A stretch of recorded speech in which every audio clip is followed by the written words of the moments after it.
Hello, Daniel. Hello, Bates. How's your week been? It's been good. I mean, it's interesting times we live in. There's a lot of interesting energy going around right now. Um, but good. It's been a good week. Yeah. Yeah, and these fireside chats we're having, look, fireside chats. Yeah. So we have really wanted to allow this to become a place where we're going to really dig into. Uh, Maybe you might, in a regular church, you'd call them our articles of faith. Who we are. Who we are, what we, what words mean to us, Yeah. what the written language means, and we really wanted to go with you and dig in with you, and that's why these things are a little longer, Mhm. but they're not, if you have to get up and go somewhere, just hit pause and come back to it, because really we're just taking a journey together, and we want to share our journeys with you and confirm with you what's happening is really happening. We've been saying that a long time, we know, but we are each for each other a confirmation, FIR, we're confirming for each other what's going on. Yeah. And sometimes, even though we know, we already know what's going on, but when all of a sudden you hear it from, oh, that just happened to them too, and they're going through it as well, you really start gathering that understanding that we really are going through this together. We are going through this together because it's hitting all of us in a lot of different ways, man. It's like there's we've lived in a narcissistic culture for quite a long time, and it was to some degree manageable, always only for up to a certain class, and then below that, not very manageable. But to a certain degree manageable in the sense of could continue to grow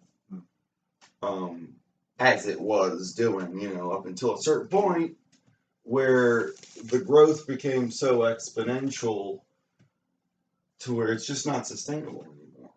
Yeah. And we're seeing that not just in, how much food we grow. We're not seeing that just in our politics, our economics, our religion, and we're seeing it everything. Everything. And that's what we talked about last week, was sustainability. So what we're doing is week by week. You wanna tell them what kind of where we're being guided with these words that we're going to be using? Words or thoughts. So last week we talked about sustainability, and then this week we thought about talking about accountability, because that one's been coming up for both of us quite a bit, and I'm sure you've heard it in the media. We're hearing it everywhere, and even on typical media. You're hearing well, and it. it's been, well. The thing is, man, like we're at this point where we can either start to learn from what's happening, or we can join in and just pitch a fit. You know what I mean?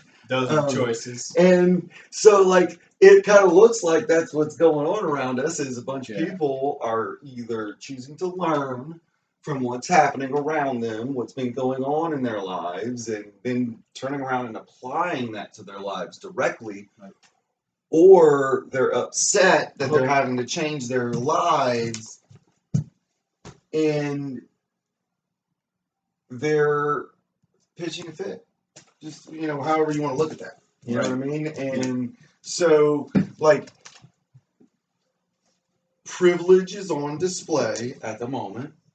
The United States has a particularly je ne sais quoi aspect, I call it white supremacy, to its flavor of narcissism. But don't get me wrong, like, it's everywhere in all the Western countries, in Europe, in China, in Russia, in Africa. It's everywhere. We have a narcissistic civilization, is a narcissistic culture.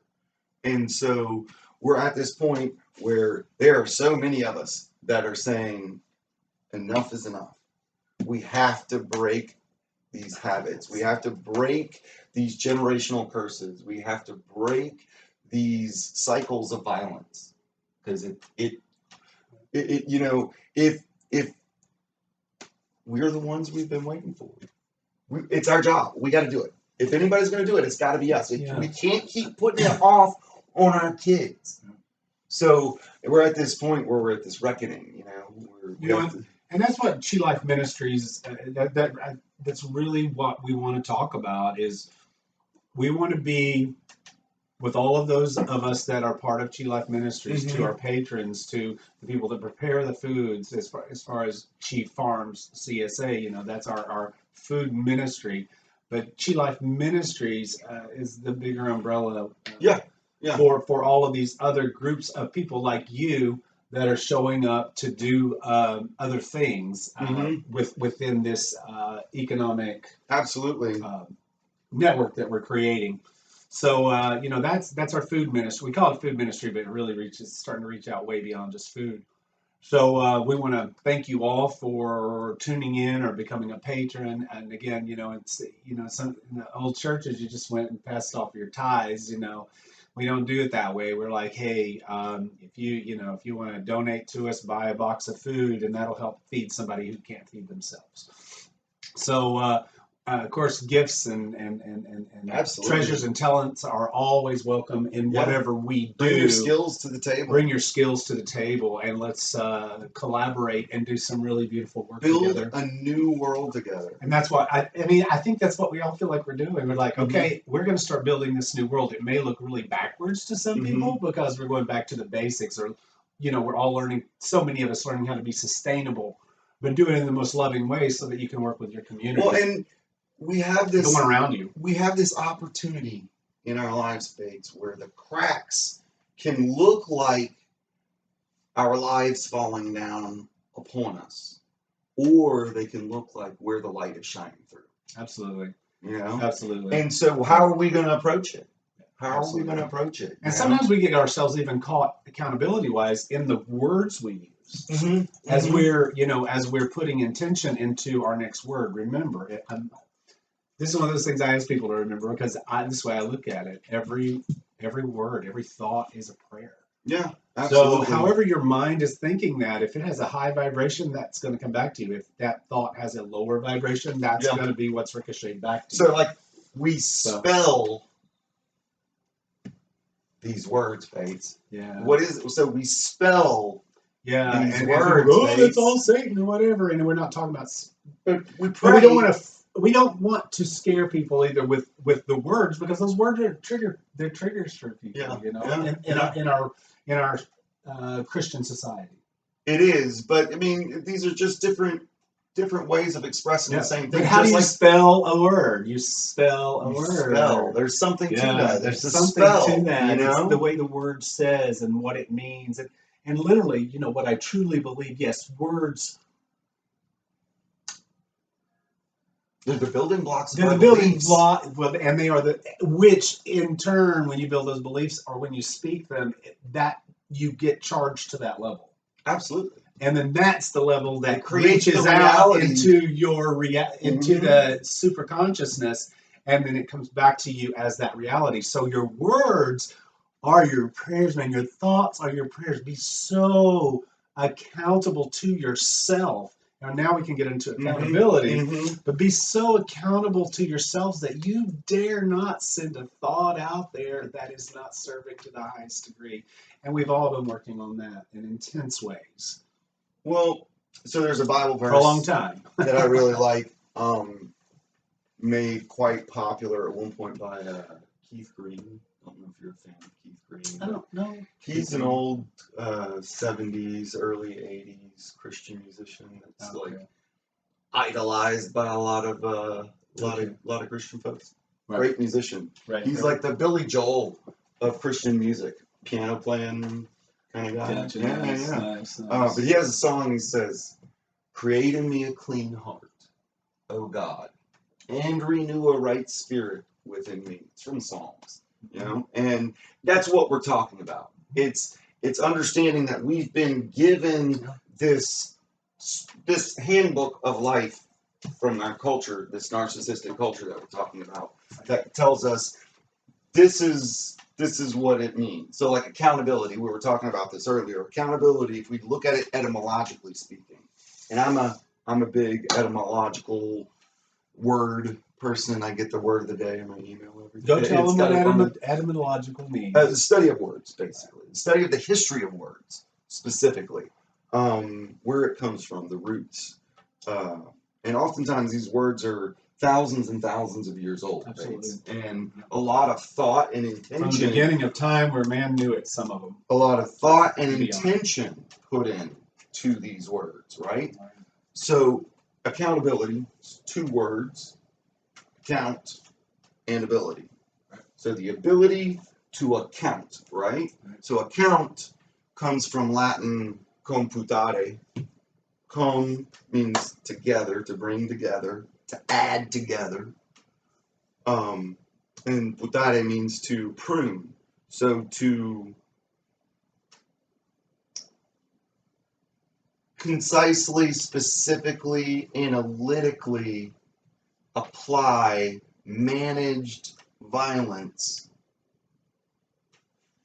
to alter the outward expression of this thing that is being computed, so to speak. So brought together. So by the numbers.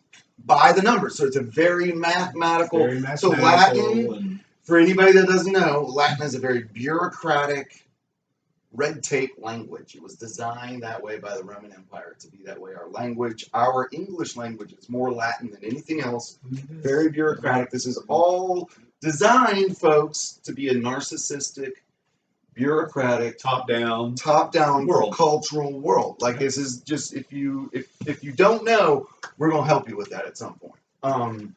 So it's just an unfolding that occurs to us as more conscious, as we awaken to more of our own consciousness. Absolutely. And that of what's coming in. So what we're talking about then, though, Bates, is accountability from what's been given to us, like I said, by this handbook of the narcissistic culture, is that we've all lived through, or we're living through, or we've had to get through at least a place to where we can come back out the humble side. We are violently adding and subtracting value from each other in order to alter the outward expression of who we are. Absolutely. Right? Yeah, every time you meet someone, isn't that the case of how it works? I mean, you meet them, you integrate with them a little bit, come away from that conversation either learn something or learn nothing. If you learn something, then you probably integrate that into your way of being, your way of understanding. And that's what we're talking about here. But we want to do it in a way that's not violent. We want to take that pruning aspect of it and make it gentle and kind, and a pruning in a loving way, so it's not so painful and it doesn't hurt us. Well, it's interesting, and it doesn't have to hurt us anymore. I read a book years ago. It's called One Straw Revolution by a Japanese farmer who does natural farming, and he actually found that when he would grow apple trees and orange trees from the seed without pruning them, they would grow way better and more produce than if you tried to manage it and prune it. Oh, it's like in the bushes. They just become bushes, right? Yeah. So I mean, there's different approaches to that, though. But so I would like to see, though, like you and I think, and what we're hearing from a lot of people when we're talking about accountability, it's not this violent adding and subtracting from each other. You're accountable. Yeah. That's not what we're. That's not what we're looking for. We're looking for this. When I make decisions in my life, am I keeping you in mind when I do that? Like, when I say the words that I'm saying, are you part of my, worldview that's informing my actions? Am I being gentle about it in a way that assists everyone involved in the conversation? Yeah. And because we've got to learn how to be gentle with this stuff. It's my belief. I don't like to go around and, I don't like violence. I don't care to be around violence at all. I don't care to be around people that just get mean. Why would you want to be around that? Why would you bring that into your life? But sometimes we do.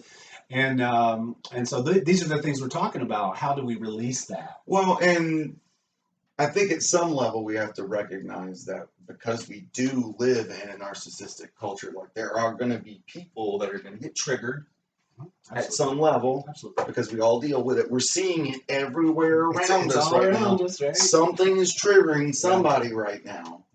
And, you know, we have to have this support network of accountability of people around us that when those moments happen, you know, are they willing to learn? Or are they going to pitch a fit? And if they're pitching a fit, do we have a way of containing it? So we need to make sure that there's as little collateral damage as possible. If you've ever broken up with a narcissist, you know what that looks like. Or if you just know them or their friends or their family, you know if you touch that button, they're going to go off. Yeah. And, that's just something we know about these people. But so do you place yourself in that position or do you know how to work around it? Yeah, and so it's up to them to do their own growing. Yeah, absolutely. Absolutely. That's not your responsibility. No, but at the same time, but being loving and kind. We have to maintain this mind frame of, we have limits as far as we're willing to go. And when it comes to providing a healing space for people to move through that letting go of narcissism, right? Sure. Because I get it. Narcissism is violence. And so the releasing of it is going to be violent at times. Yeah. And I understand that. And I know because I've been through it myself and I'm going to keep going through it because I've got to get through 45 years of it, But there's a limit. There's a limit that you can even handle it anymore. And until it, because when that other person chooses violence rather than to learn and to hold themselves accountable to the community of life around them, then you have a community decision to make at that point. You know what I mean? Because what do we do? What do we do? I mean, I have in the recent past had to make a community decision like that. And it wasn't an easy one. It was a really tough one. And it involved cutting people out of my life. Yeah. Because I couldn't have that shit around. And whoever's watching this, I'm sure you can relate to that. Yeah. I mean, I think we're all going through it right now. There's a lot of it happening. Some way, something in your life. And so that's what we're talking about is how do we lovingly and in just the highest good of who we are, the highest light of our nature, how do we move through that as gently as possible where everyone learns and grows? It's funny. I think the COVID, one of the lessons it's teaching us is how are we going to respond to the moment, right? So there is this voice that's being projected at us from our culture that says there's this scary thing happening, right? And so we've been trained to line ourselves into two camps. One camp is saying, at the extreme end of that camp, they are saying we need to force a mandate over the whole of the country with XYZ rules, and they're decided by this specific group of people, and it should be the law. And then you have this other group of people on the other side that's saying, you are infringing on all my freedoms. That's not how science works, right? And so neither side is holding themselves accountable to the people around them. And so how are we responding to that? Because see, for me, man, I'm going to do what I got to do in order to make sure that people are safe and not dying around me. I've lost people. Yeah. Because of this disease, right? Absolutely. And I don't know if masks work or don't work. I don't fucking know, man. And I'm sorry for the language, but it's that important to a degree. But what matters is, am I willing to pay the price? Just whatever that small price may be, while we get through this, in order to do what I can do in order to make sure that the people around me are safe. I don't like mandates. Nobody likes mandates, but obviously we still got to figure this out, though. the hospitals are full, so we need to. Even the people that used to not wear masks do wear masks now. Yeah, man, there's more and All more through people this wearing whole them. thing, so it is what it is. And like I said, I'm not a pro or anti any of those things. It's how do we maintain ourselves accountable in a real way? Right. And just like, man, your life matters to me. So I get that this sucks. And I can't see anybody's faces anymore. I don't know who you are. But I don't want my friends and family to die. We are losing indigenous elders at a rate that is absolutely unbelievable right now. Go do the research. People that are we're going to lose the last living speakers of indigenous languages because of this virus. Go look it up. It's happening right now around us. And Yeah. so I don't know what to do. But I do know that I love you and I love you and I want to see you tomorrow, So Yeah. I'm not going to waste my time right now while this is happening pitching a fit. One way or the other. Right. You know what I mean? I couldn't agree with you more. One of the things I do now, and I've got family members on the left and the right and in the middle and sideways. And, Yeah. all of these beings are all around us and their family and their friends and but I thank goodness for Chief Farms, the food ministry, because when I feel that coming and I don't need to go to that direction, I can just bring my conversation back to, I love just doing food. Food is one of those beautiful things, man. And then let's talk about food. So that's one of my favorite comebacks to any of this stuff. Let's talk about food. What are we doing for potluck this week? Or, what are you growing in your garden? Or, oh my gosh, we just got fresh milk in. And wow, but you bring it back to food and how can we feed each other? How can we feed each other? And, those are really worthy places to keep your heart and your mind. What you focus on grows, Bates. Right. What you focus on grows. So let's focus on food. Yeah. Let's focus on those relationships within and around food and service to humanity, and just how can I serve you? How can I help you? What give up a little bit of your we could call it our narcissistic side, or give up just a little bit of time. How can I hold myself accountable to you with food? Yeah. Mm-hmm. And it's like we're talking about living our values. That's what it's like. That's what we're doing is. So we're expressing ourselves through our values consistently and constantly. I have there's a book that you can go and read. It's called Sand Talk: How Indigenous Thinking Can Change the World by Tyson Yunkaporta.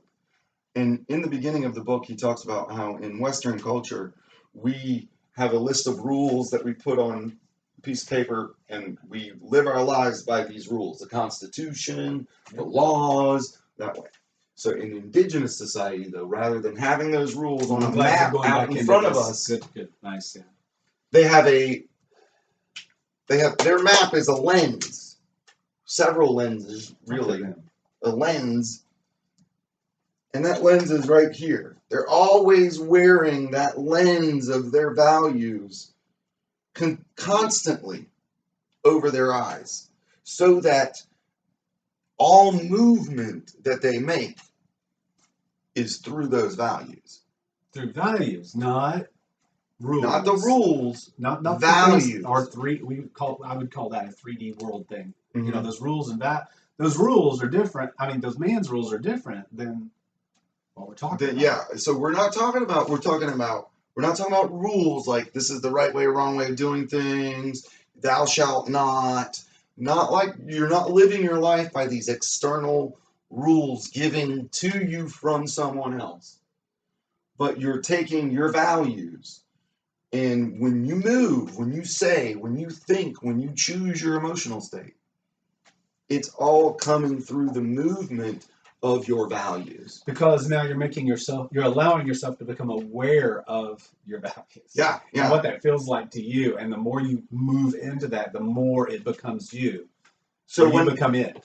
It's so like what we were saying, how do I hold myself accountable to you with food. So the reason why I said that specifically is that it's giving us that ability to look at what does that look like to live our values, right? To live through our values. So I'm got food, right? And I've got you in my life. And so at some point, these energies, these things that exist within the purview of my existence are going to come into contact with each other, right? When they do come into contact with each other, you and the food that I have, how are they going to meet each other?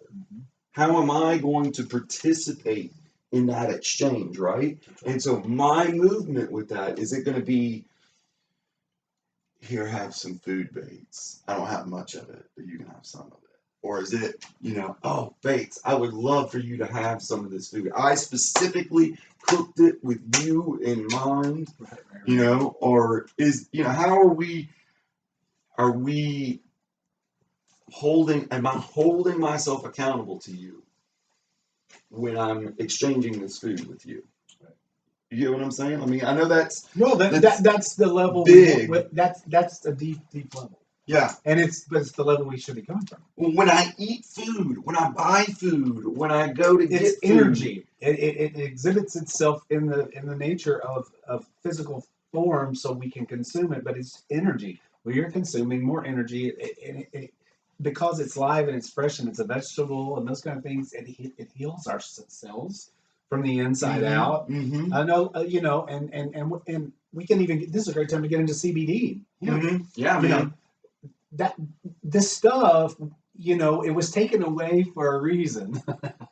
Now it's back. Yes. And now we have learned why the Indians call it medicine, why the indigenous people of the world call it medicine, and of its living power, of what it has within the cells that connect to each of our cells when we ingest it, or when we smoke it, or when we, however we consume it. Because it's in salves, it's in everything now, and you see it everywhere. But it's now taking its rightful place back in our society, where we can heal with it. Well, we have an endocannabinoid system, right? So we have an aspect of our nervous system that's specifically designed to interact with cannabinoids that have been ingested into our body, because we don't produce them naturally. Now, remember, we're talking about accountability. So we are talking accountability, and this whole conversation is what we believe. Absolutely. As absolute accountability from a healing perspective. So when I ingest hemp, I'm ingesting these cannabinoids, and they're feeding my endocannabinoid system. I have been starved, actually, because I would argue that if you physically have an endocannabinoid system, a part of your nervous system that's designed to interact with cannabinoids, you most likely should be interacting with cannabinoids. Right. And it's already designed to interact with them, right? Yeah. So yeah.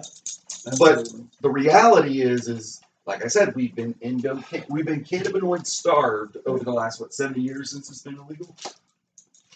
Those of us who not, and we used to have it in our flour, in our our clothes. He was telling me this. I did not realize that all these different used to be things. In all this stuff, back in the early 1900s. It was it was in our diet, like all over the place, and it was the #1 cash crop in the United States at one point in time. During the war, First World War, you were required as a farmer to grow it in order to add to the war effort. Did you know that? Yeah. I love your wealth of information on this stuff. It's always great. So we've been starved of this, and it's affected our nervous system, our ability to deal with anxiety and stress. It adds to a lot of the issues that are going on.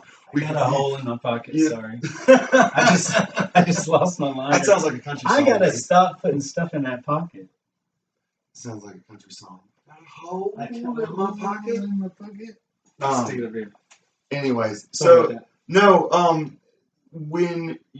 here's the interesting thing about hemp is that you can learn about accountability from hemp.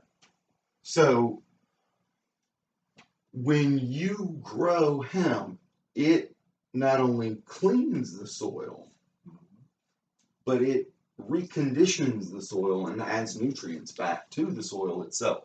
Not like corn. Not like corn, not like wheat. It then puts all the GMO stuff, which whatever that Our means whole- anymore. It goes into the whole farmland. Our from the whole corn farming and the pollen, process blah, blah, blah. is a leach. Our whole industrial farming process is a leach. But hemp Gives back. gives back to the land specifically, and to us specifically. And to us specifically, yeah. Yeah. So it's interesting. It's I liken the plant to a plant teacher, a power plant, as a lot of indigenous people would call her. Medicine, like there's so much that we're one of the only biological agents that you can ingest that would actually help prevent or soothe or ameliorate COVID symptoms. Like studies coming out now saying that it actually attacks the viruses. Oh, I haven't seen that Something yet. like the proteins in it. That's awesome. That Good to know. you give it to Doesn't something surprise or- me whatsoever. Yeah. I've been talking with people a lot, and I'm speaking the truth that I remain healthy. But through this whole thing, healthy as a horse, and Mhm. I'm going to keep bringing up what I do just because I believe it's powerful. And if you hold your space, yourself in that space of health, and you do these things, and it's not hard, y'all. It's easy. Mhm. Being accountable. I'm accountable to share with you what is working for me. Mhm. Because if I can help you not get sick by just something you're missing, I've talked to several people this week, but they're like, I don't understand. I'm just sick all the time and blah, blah, blah. There's some things you can do, and I'm going to tell you what they are that I believe. It's simple, but if you do it every day, you're going to be in a much healthier place like within a week. Mhm. So first thing, wake up in the morning. Saline solution. Please wake up in the morning. Please wake up in the morning first. Wake up in the morning. The saline solution up your nose. The doctors always said, that'll fight off viruses, flus. I do that. You don't have to. Sorry. But that's I just, don't snort anything up my nose. well, it's just saline solution. But anyway, this is what Bates does. So saline solution to really clean out those, just in case there's something there. For anytime that I think I'm going somewhere where there are maybe people or energies that aren't wearing a mask, I'll make sure I squirt that stuff up my nose. And it's just salt water. That's it. My mom does that too. Yeah. So it's just something I trust. I've done it many years. It works for me, and I don't get sick even from that. Now, the next part of the thing is get your body alkaline. If your body's acidic, viruses love acidic bodies. They can live in an acidic body. They gobble up stuff. They just love an acidic body. You must get your body in alkaline alignment. I think it's like 6.7 or 7.0. I don't know. Don't worry about the numbers. Just when you look it up, figure out what it is. It's around 7.0, I believe, but you need to be on the right side of alkalinity. Which would be that way to you. But you need to get yourself alkaline. The way you do that, it's really simple. That's one of the things that we at Cheap Farms do. We Eat can batteries. eat healthy things instead of the store-bought things. Yeah. Eat the things that are local, that are really being produced here. That will alkalize your body just by what we bring you. I'm not talking about any breads, any pastas, any sugars, anything that turns itself into sugar once it enters the body, and you understand that, right? Anything that does that is going to create acid in the body. Yeah. So what we got to do is use our vegetables, our natural foods, all that to counterbalance that. So that's why a good, healthy local diet is so important. So you're alkalizing with literally what you're eating. The more vegetables, the better. Mm-hmm. The more juicing, the better. Mm-hmm. That's why we're offering juices now. The more fruits. I mean, juice your vegetables, eat your fruits. Juice your vegetables, eat your fruits. Juice your vegetables, eat your fruits. Guys, I juice vegetables too along with them if I'm in a hurry or I'm just juicing because I like some of my vegetables. But you get more nutrition out of your vegetables, out of whole vegetables, than by juicing it. That's why they say that. But as far as juicing your fruits, just put those apples in there and drink a lot of apple juice. Drink a lot of, carrots and all those kind of things. So when you can juice, just do that. That's a fun part. It's a 20-minute part of your day because you do it, you got to clean it up, you drink it, you put some good Reiki energy around it. just accept that healing life energy into your body and be grateful for it when you do it, and you will see the results of how you feel uh, I have immediately. one diet rule. One diet Wait, rule. let me just Okay, finish. okay. Apple cider vinegar. Oh, yeah. Take a I say a tablespoon. Take a tablespoon a day if you can. Some people can just barely get down a teaspoon. Fire cider, it's another version of that, which is a little spicier. It's really good. But one of those items, and it's really cheap, guys. It doesn't cost hardly anything. I think I'm going to start offering it in the store just to help get it into your houses if you're not taking it. But do that once or twice. I'd say twice a day now if you're trying to get your body more alkaline.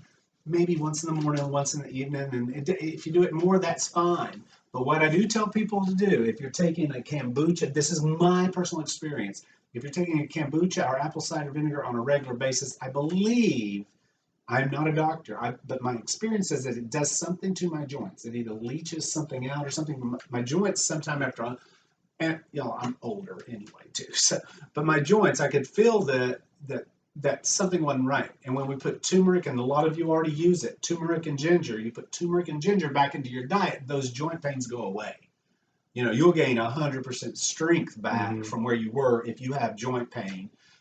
Just turmeric and ginger. Then you can put that into your juices that you just made. You could do, if you have to have juice out of the refrigerator, like most of us still do, put some apple cider vinegar, turmeric and ginger, or just apple cider vinegar, pour your stuff. It's a great drink. It's almost like a natural cocktail because you don't have really alcohol in it, but it's fermented, so it really is. You could if you wanted alcohol, but I don't. That's not my thing. I just rather drink it like that. I love it. But it's like a great, if you're gonna have a social night with a friend over or something, have a little natural. It's like having a drink. It's real cool, but it alkalizes the body. Yeah.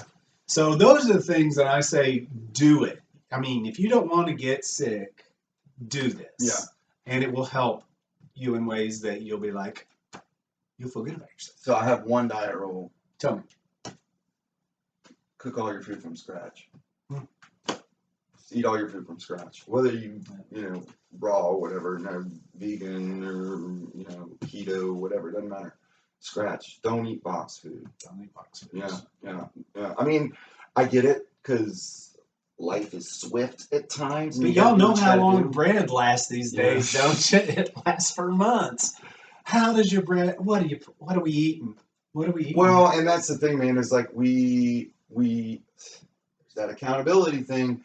We are consuming food that we have purchased from, entities, oftentimes, that in no way, shape, or form hold themselves accountable to the people that they're selling that food to. Absolutely. No way. They're not accountable to anything for the slave labor they put it comes from to just whatever the work circumstances and conditions. What would it look like if we were to hold ourselves accountable to the people that make the things that we use in our daily capitalist materialistic life? And we can see what that could begin to look like even with what we're doing at Chief Farms. That's why we ask you, please become a patron here. Share the work we're doing because we're doing this for all of us. We're not doing it as a corporation on top trying to win votes in the state capitol. That's not what we're here doing. But we're doing something really good, and it feels right, and it's powerful, and our patrons appreciate it because it's real, and it's not just an Amazon box being dropped off by a delivery person. Yeah. It's somebody that cares about you and your food and wants to build a relationship with you and to serve you by bringing you food or being just there to talk. When we do come, that's our ministry, man. We don't have to say a word, but we can show up and we can become a friend. Yeah, man. And that, honestly, it's funny. We talk about we're doing this as this ministry to try and share this way of being with other people. And the reality is that we all want to live that way anyway. There shouldn't even really even be a church in the sense of we shouldn't have to call it any of these things. It should just be called life. But it's weird. The reality is that this is the way that we understand it right now, so we have to look at it this way. But I will say it's a beautiful thing when you can show up to people and be like, I'm here now. This is what we should be doing. This is authenticity for me. This is me living in my authentic self, is showing up and not being here for money, not being here for all these things, but to just give. Yeah, and look at how many people on, like for instance, YouTube. A lot of people really have turned their life onto their Yeah, passions and are yeah. really doing what they came here to do. Mm-hmm. And I love that. You Yeah, know, man. we're doing the same thing. We're gathering together so that we can do it as a community. And I Yeah, mean, we all even live in the same place. We live everywhere, all over Chattanooga and surrounding areas. We're yeah. everywhere. And uh, well, it's not what I thought was going to happen. Well, and it's I didn't know. we are creating the infrastructure for people to follow their bliss Yeah. and get their needs met so that they don't have to worry about following their bliss. Because that's where they're at now. They can't follow their bliss because they got to worry about meeting their needs first. And so let's change the Let's change script that, on that. that paradigm. Yeah. Let's Yeah, make man. that shift, and that's what we're doing, and it's fun, and we just sit here and smile, and Yeah. you know, I got to move into two places over the last couple of weeks. We're up here at the new farmhouse here in Saudi. Sail Creek, according Shale, to Google Maps. it said Saudi, it said Sail Creek, it's somewhere, it's right there, right by the creek in Saudi, which is called Sail Creek, I think. Is it? I don't know. I don't know. I think it's called Sail Creek. Actually, that creek is. So anyway, you know, I've done some videos outside. We'll do more and share those with you if you'd like to see them. But you know, our work is the farm. It is feeding the people down at Chi Life Ministries down at our location in Red Bank. So if you ever want to talk as we get it going, we're gonna have like you can basically think about it like a church would have a coffee shop and they would have a bookstore. That's what you're gonna have available to you, and we're just there to hold space, and we operate the food ministry, you know, out of there.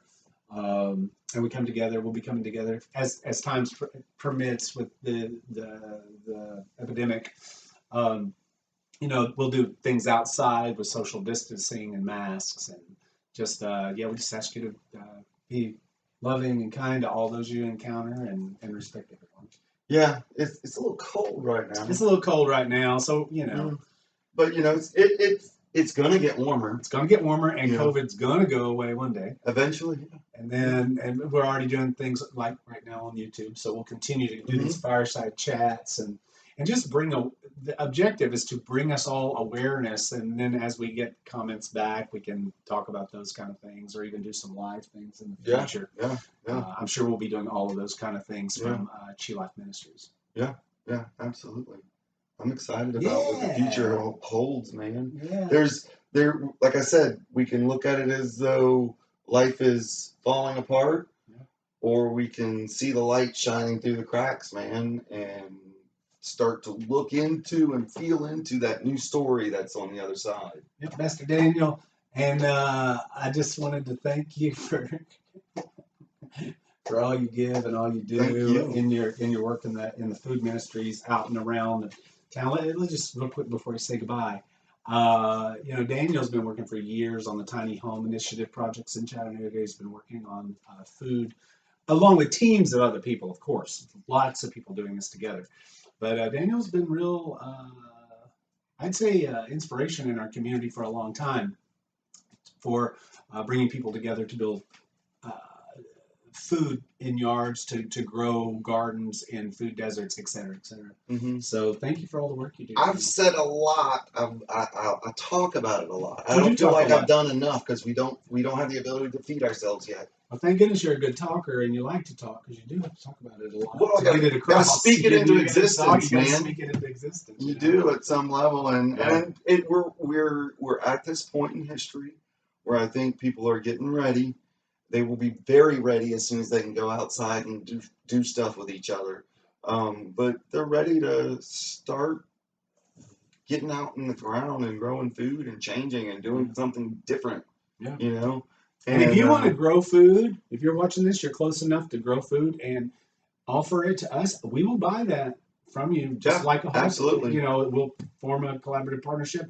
I buy food every week anyway. I'd rather buy it from our local farmers and then I'll buy it from you, and then we'll sell it back into the community, and we'll give what's left to those in need. Absolutely. That's our job. Yeah, man. And, you know, if you need Get in touch with me help if you wanna getting do that. gardens built. If you want a garden, any of that stuff, let me know. We can talk. We can get that kind of stuff happening. Lots and lots more of it's happening. So, and lots of people out there trying to find money to support it. Mm-hmm. So we thank you for those people that are doing the bigger work, not for themselves, but for our entire community. Absolutely. Which Thank serves the self anyway. Yeah, It serves your yeah. higher self when you're doing Yeah. the service. So you. Yeah, it's really good absolutely. stuff. Yeah. But in that, we leave you in peace. We leave you in prayer with every word and every thought. There's love, and I say thank you. And as Pastor Bates, and Thank you for listening to me. Yeah. And I appreciate y'all, taking the time to watch and, just keep each other in mind when you move and groove, move through your day. Hold yourself accountable to the people in your community. if you would like to support us in any way, you can find Chief Farms, CHIFARMS.org, chieffarms.org. Mm-hmm. And that's where you can become a patron just by starting to order. It's 20 barter points. Just look underneath each item. It tells you how many barter points it's worth. When you get to 20, it's free delivery. Most of the boxes are already 20 barter points. They're already free. So just go shopping with us and kind of change your habits from those box stores over to your local community. And if you just want to give us money, get in touch with us and we'll give you all the links. However that might look to you. So thank you so much for everything. We're doing what we can to get out there and keep this moving forward in a positive direction for all of us. So thank you for your love, your guidance. Thank you, guys. Yeah, we love you. Thank you. Click. Click, click.